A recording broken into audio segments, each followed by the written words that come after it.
try my first ever concentrate. So we'll see how I do. Such a great idea for a show, isn't it? In preparation for my trip to my local dispensary, I also decided to talk with Jess and Matty from Treehouse Craft Cannabis to help me decide what kind of extract I should try from the options on the marketplace in Massachusetts.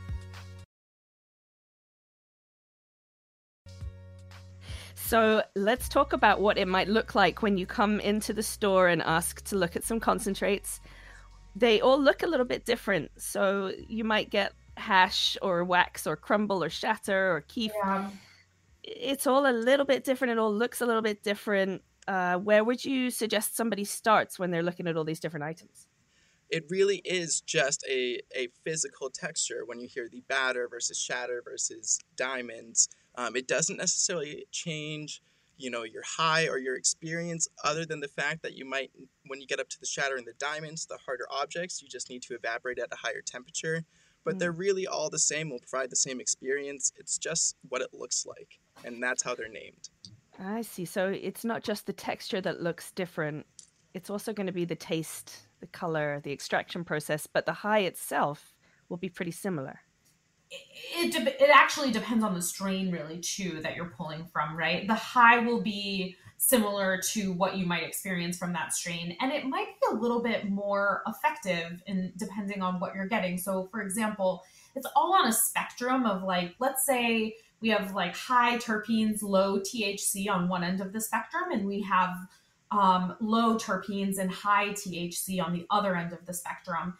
And then all of the concentrates fall somewhere along that. That's where they're getting their texture from. So a sauce is exactly like it sounds. It's going to be very drippy. It looks like a tomato sauce. Like it's just that like drippy texture. It'll like fall off of your spoon. That's very high in terpenes.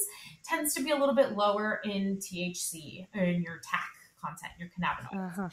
But it's usually going to be very flavorful. And if you're looking for that entourage effect, find a strain that meets the terpene profile that you generally enjoy, and you're going to have a great time over there. On the other end of the spectrum, you have like diamonds, the harder stuff, sugar crystals, that kind of stuff. That's going to usually be pretty high THC content, usually high TAC and low terpene profile. So that's where you're not going to have as much flavor on that end of the spectrum, but you might get that little extra buzz of that THC. And batter is exactly like it sounds. It's usually like a peanut butter texture. It's a little bit smoother. A wax is more of a waxy, moldable texture. A crumble tends to be drier, so it crumbles apart. So usually just based on the name, that's what you're kind of like looking for. That's what it should look like to you. That's making me feel a lot better about it. Yeah. I mean, distillates are essentially a concentrate. So when you're vaping, that is a concentrate, right? It's a concentrated form of it, of what you are consuming. Matty, let me ask you about, obviously we can inhale it, we can put it in our vapes, or it comes in our vape cartridges.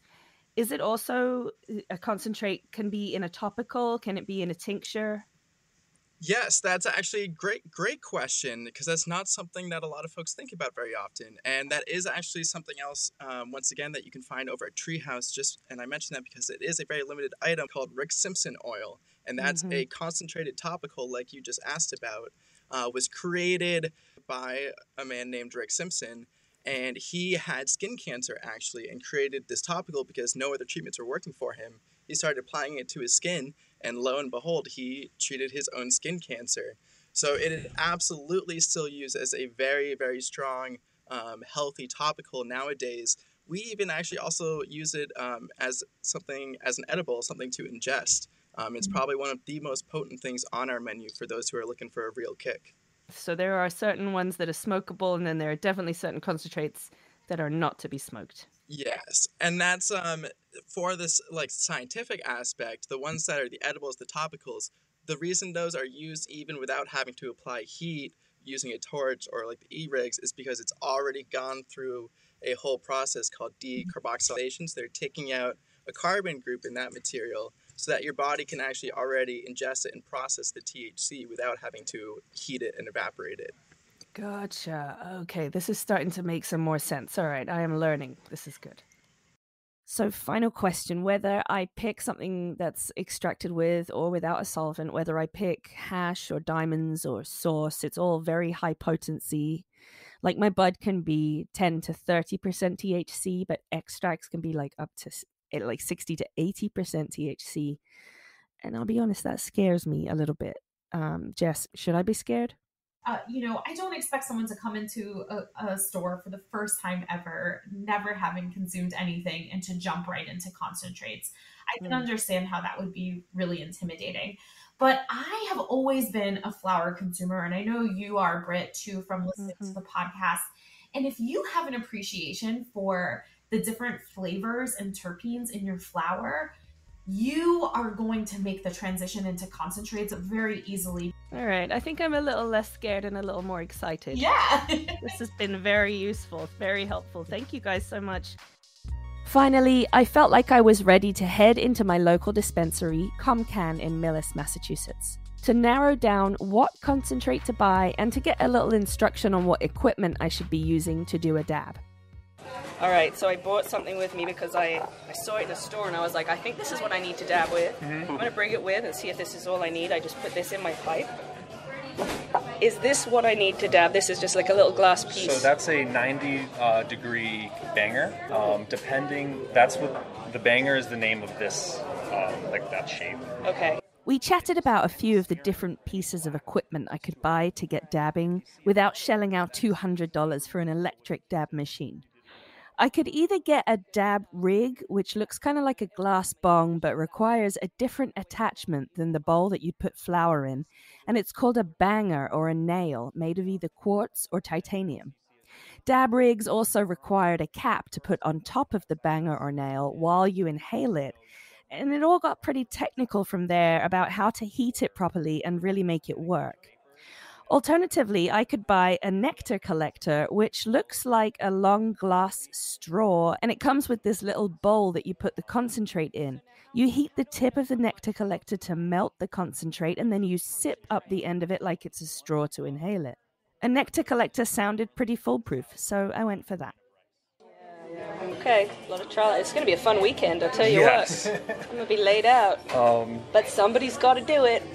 The lovely folks at ComCan kindly gifted me some brand new Valley Vixen drip wax, and I had my nectar collector, my blowtorch. It was time to give dabbing a go. So I called my smoking buddy over to make sure I survived and did everything properly. So this is the nectar collector, which I love the name of. He said a rice size amount. Oh, yeah. Right, grain of rice. Oh, I'm gonna fuck this up and I know it. Oh, what a job I have. Come on out. I think the only way you could fuck it up is by burning it. That's probably what's gonna happen. So oh my god, that's it? That's a tiny little... Maybe I'll get a bigger piece and just do the end of it. Yeah, I could be completely wrong on that. Oh god. This is gonna be the... I'm never gonna make it to my 4:30 meeting, I tell you that now. Time to do some lunchtime drugs. Okay. Yeah, there you go. That's a good size. Alright, so I've got my... What is this? Your torch. My torch. It really feels like I'm about to do some drugs. It really does. My mum would be really disappointed in me. Alright, so 3 seconds. Just normalize it. It's totally normalize this. We've got to get it pink. Freebasing looking at it. It is freebasing looking, isn't it? Oh. Is it pink yet? He was saying I think he held it on there For longer? pretty long. Alex. Keep going. That looks like more orange. It's orange. Oh my god, am I going to burn this thing? You're going to break in my hands. Ooh. Alright, I think that looks a little... Yeah, give that a shot. That's hot. Give that a shot. Do I just do it? So- Oh shit. Oh yeah, there you go. Oh my god. Wow. That seemed to work pretty well. Ooh, I even got vapor. It's Color-wise, like golden. so I think that's what he said. We don't want it black. That looks like it's a decent color. That Well done. felt... Hey, you did it. That felt just like vapor. Yeah. Like I was vaping. It came quick. Once you tapped it did. Oh, it's such a cleaner breath in. It's not that heavy smoky background to it. Wow, and now it's just like this little puddle at the bottom of the bowl. It didn't smell at all. Totally smell. It doesn't seem like it doesn't smell like smoke. Wow, that was really gentle. Yeah. I could dab all day. The following night, I stopped by an industry event where I also got to sample some of Bountiful Farms concentrates out of an electronic dab rig made by Puffco, which was super easy to use and felt just like a vaporizer but with a much sweeter taste. You can see the video of that dab on my Instagram page @BritTheBritish. A massive thanks to all our guests this week who talked us through Dabbing 101, Happy Cabbage Farms in Oregon, Treehouse Craft Cannabis in Draycott, Massachusetts, and Comcan in Millis, Massachusetts. Let us know if you decide to give dabbing a try and how it goes. We're on social media @DifferentLeaf and @different_leaf. Make sure you're subscribed wherever you're listening right now and give us a quick review. One lucky reviewer will get chosen to receive a free Different Leaf t-shirt. And next week, we're going to be talking to the High Times editor-in-chief, Ellen Holland, about her new book, Weed. What I see in the cannabis conversation is companies trying to instead distill the flower into just the cannabinoids. Or I just want the CBD, I just want the THC, and I'm going to strip it of everything else, the terpenes, and make it into like this distillate product that doesn't have any of the other elements of the plant. And I'm hoping that like we continue to develop the plant and remember that it's a plant and not try to isolate it and make it into, like a pill or a pharmaceutical product or something like that.